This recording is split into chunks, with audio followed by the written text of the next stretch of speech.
Merci, Monsieur le Président, Messieurs les rapporteurs. Nous tenons à vous remercier pour votre travail approfondi, utile à une filière qui doit bifurquer dans un contexte d'urgence écologique, économique et sociale. La gouvernance de la pêche et la gestion partagée de la ressource halieutique ne sont pas des sujets technocratiques. Ce sont des choix politiques qui engagent notre souveraineté alimentaire, la protection du vivant et la dignité du travail des pêcheurs. En 40 ans, la flotte française est passée de 11 000 à moins de 4 300 navires. La petite pêche est la principale victime de cette hécatombe. Moins de navires, mais toujours plus de pression sur la ressource. Plus de la moitié des débarquements proviennent encore de stocks surexploités. Mon groupe partage la nécessité d'une gouvernance plus représentative, plus transparente et plus démocratique.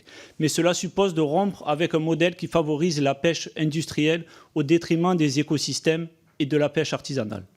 Les petits navires côtiers ne représentent que 10% des captures, mais créent près d'un quart de la valeur ajoutée et de l'emploi.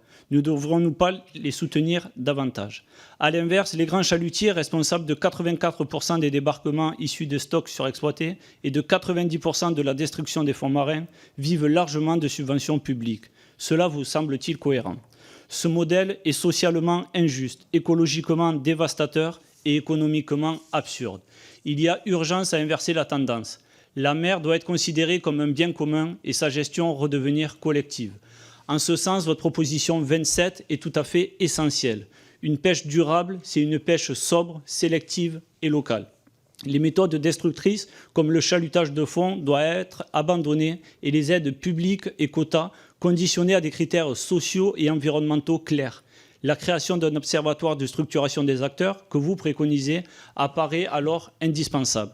Suivant la même logique, les Outre-mer, où 98% de la flotte est artisanale, doivent être pleinement associés aux décisions et bénéficier d'un véritable plan de soutien.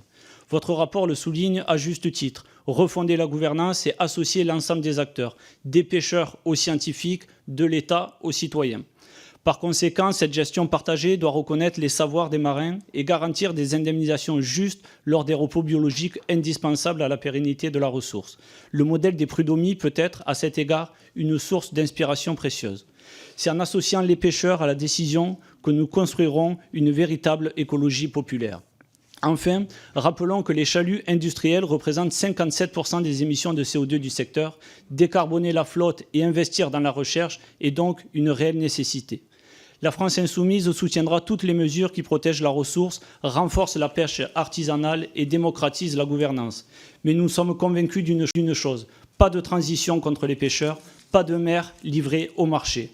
La mer est un bien commun, à nous d'en être les gardiens. Je vous remercie.